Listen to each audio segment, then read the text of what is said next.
Hi everyone, in this video we are on page 2 of the note packet, and in this section we're going to be focusing on degrees versus radians and how we can convert between those two.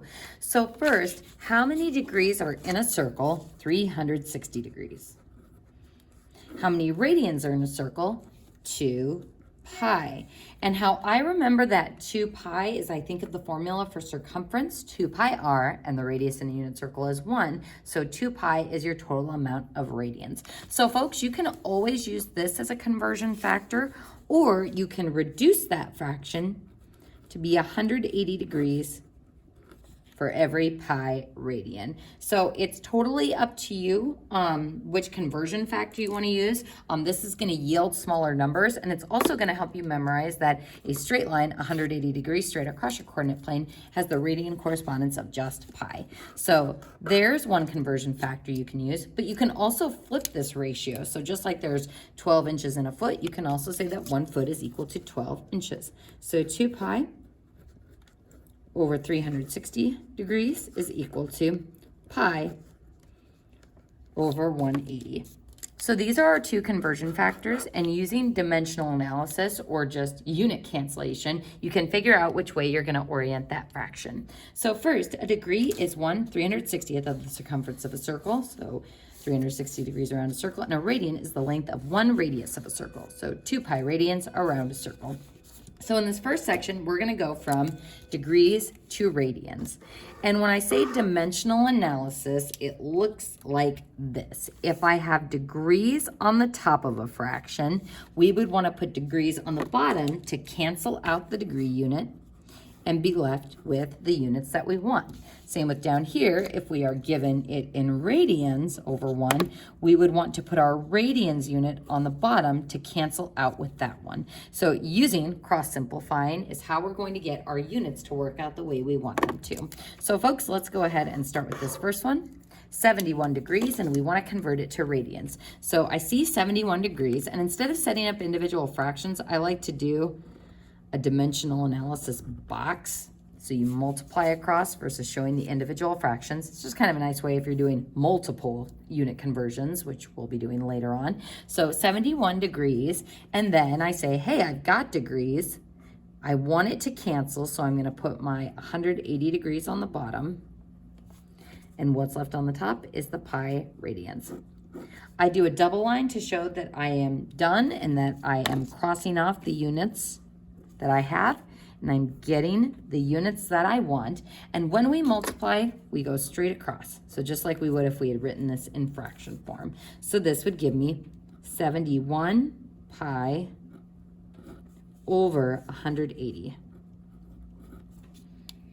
And if I wanted to round this to a decimal, let's say to 3 places, we would do 71 second caret button to get our pi, divided by 180. Oops, sorry, no, 71 divided by 180. And we would get 0.394 pi. So a lot of times we leave the pi there as kind of our unit to let us know that we're working with radians. So using your units and using the appropriate label is going to be important here. So I am not actually going to put 71 pi over 180 in on my calculator. I'm going to simplify just the constant or numeric part of this and then throw the pi onto the end. So using that same conversion factor, if I have 35 degrees, I'm going to put degrees on the bottom to get my degree unit to cancel, and pi on the top. Multiplying straight across, that gives me 35 pi over 180. And if I type 35 over 180 in on my calculator, I would get 0.194 and then pi. So that is how I go from degrees to radians. Radians to degrees is the same, except we're going to be using the flip of the ratio. So when I go to convert this radian measurement to degrees, I'm just going to extend that fraction bar. And what unit am I going to need on the bottom to get it to cancel with pi? Well, pi. So that means the conversion factor that goes on the top will be the 180 degrees. So at this point, the unit I currently have is crossed off, and I'm left with the unit that I want. So then I have 180 divided by 10, so we're dividing from top to bottom, and that gives us 18 degrees exactly. Moving on to this one, 2 pi over 3. Extend that fraction bar, draw your line, and we get pi on the bottom, 180 on the top to get our units to cancel, and that will give me 2 times 180 is 360 over 3, which simplifies to be 120 degrees. So making sure you simplify as much as possible.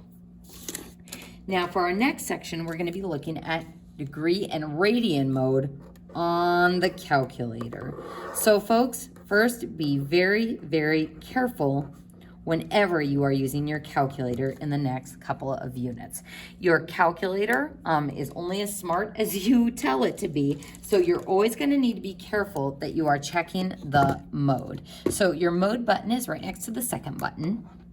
And that fourth item down, you can toggle between radians and degrees. Now, just a word to the wise, if your calculator completely dies, if you reset it, or if you have to change the batteries, it will default to radians. So that's something to keep in mind if that happens to you before you take a test or before you start working on My Math Lab. Always check on that mode to make sure it matches your problem.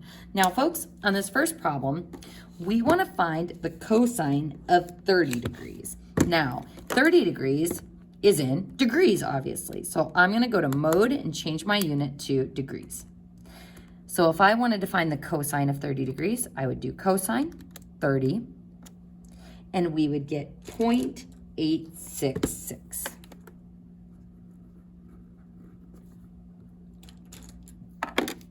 I'm going to carry out to 3 decimal places for the most part. So this I got from my calculator, and it is a rounded answer. Now, 30 degrees is also on the unit circle. So if I wanted to find the cosine of 30 degrees exactly using the unit circle, so go ahead and pull out our beautiful goldenrod colored unit circle that we have.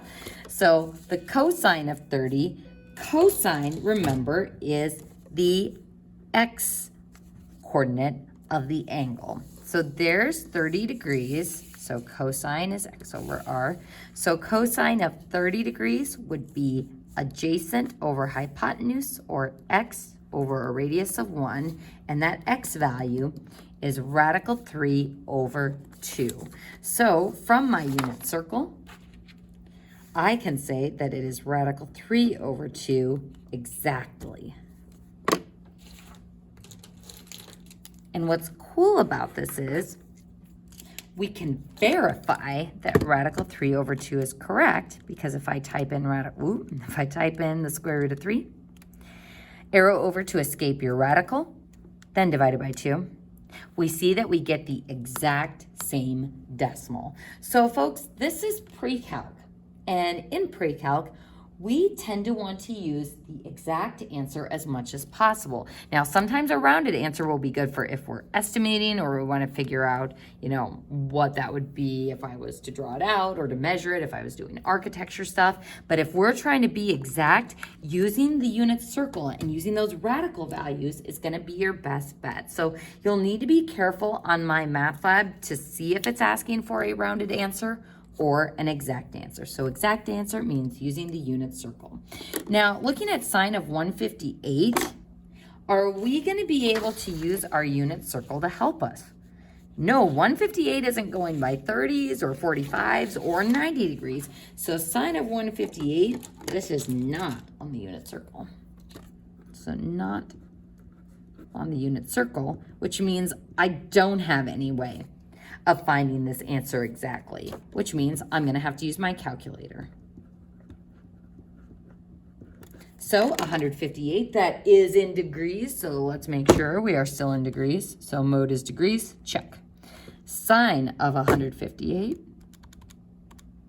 and we get 0.375. 5, rounding to 3 decimal places. So 0.375.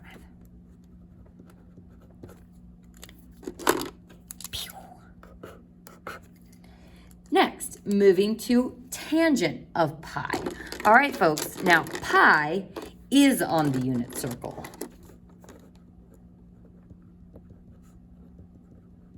Which means let's find out what tangent is exactly. So here's pi. Now, if I think about that angle, what's the opposite side? Well, there kind of isn't one. There isn't a y distance of that angle. Divided by the adjacent side would be -1. So folks, this takes us to that definition we wrote at the bottom, that tangent of theta is equal to y over x, or sine over cosine. This angle doesn't really have an opposite or adjacent side. It doesn't have an opposite side. It's just flat. So y over x, or 0 divided by -1. What is 0 divided by -1? It is just 0. And if I wanted to check myself on this, first, pi is in radians. So mode, change it to radians. And if I did tangent of pi, ta-da, we see that we get 0. So folks, just be aware of things that are on the unit circle and things that are not on the unit circle. So what about -5 pi ninths? Is that a value anywhere on our unit circle? No, we've got denominators of 3, 4, 6, and that's it. So yep, there's no way, and 2. There's no way that that will be on our unit circle, which means we're gonna have to use our calculator on this one. So not on unit circle. So this is in radians. So we're gonna do sine of -5 pi divided by 9, checking my mode. Yep, I'm still in radians from the last problem. And ta-da, that gives me -0.985. So rounded answers versus exact answers, using the unit circle versus using our calculator. Now, folks, in the next section, we're going to be looking at inverse trig functions. And what's interesting about the inverse trig functions is when I used to teach geometry, students were absolutely baffled by inverse trig functions. But you guys have now seen quite a few examples of inverse functions. Inverse functions would be like squaring versus square rooting, or quadratics and square roots, or natural log and base E. They're opposite operations of each other, and we use that inverse notation. So folks, if I wanted to denote an inverse function, we would say f to the -1 of x. Now, it's not actually read that way. It's read as the inverse of f of x, but we have inverses for each of the trig functions. We can use sine to the -1 of x, or the inverse of sine, and then cosine -1 of x. Or you could use theta as well. Tangent -1 of x or theta. So actually, let's go ahead and use theta instead of x. Ooh, that looks awful. Okay, theta instead of x. And another way you can say inverse tangent is arc sine.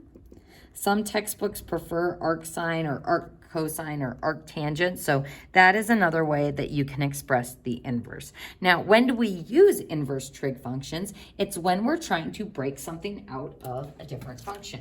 So when do we use square rooting? Well, let's actually consider squares first. So if I have y equals the square root of x, how do we solve for x? Or we'll actually make this a value. How about 4? So if I wanted to solve for x, we need to get rid of the square root that's trapping it. So we square both sides. In the same sense, if I want to solve for theta here, I can't just divide by sine. Sine is an operation or an operator, just like square roots. I can't divide by a square root.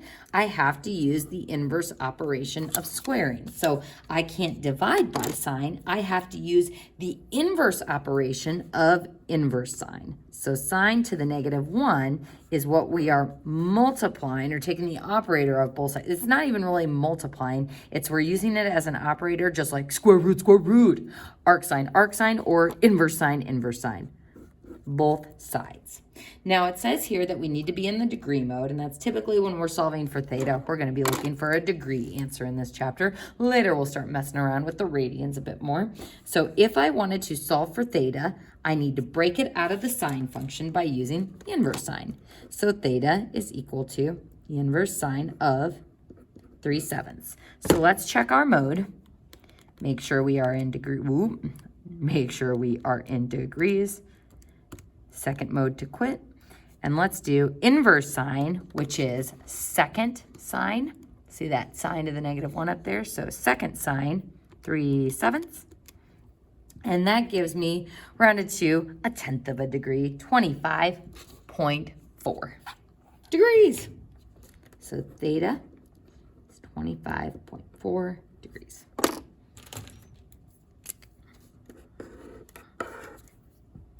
All right, folks, looking at the next one. So this is where it's a little bit tricky because it says find theta if tangent of theta is pi/4. Now, that pi/4, that is the trig ratio. That does not mean that theta is in terms of radians. So to solve this for theta, we are going to inverse tangent both sides. That breaks it out of the tangent function so that theta is equal to inverse tangent of pi/4. So the inverse tangent of pi/4, second tangent, pi/4, is 38.1 degrees.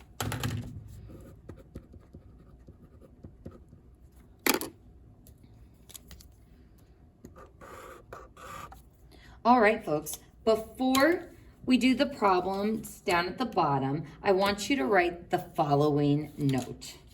For my math lab,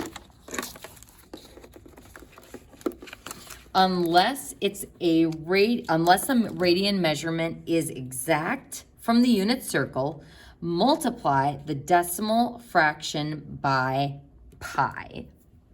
So for my math lab, unless the radian measurement is exact from the unit circle, you'll multiply the decimal or fraction by pi. So folks, on these problems, we just left our answer with the pi there to show that that's going to be in terms of radians. But if my math lab wants a rounded answer and there's no pi at the end, it's going to want you to multiply those two items together. So go ahead and pause the video and try those two try-it problems down at the bottom to convert those, and then we'll talk about how to express your answer. Hopefully you had a chance to try those. This would be 0.47 pi radians because 84 degrees is not on the unit circle. It's not an easy conversion. So on my math lab, if it wants a rounded answer, you would take 0.47 times pi and get 1.47 radians. On this next one, we would get 144 degrees when we convert from radians to degrees. And folks, that concludes page 2 of the notes.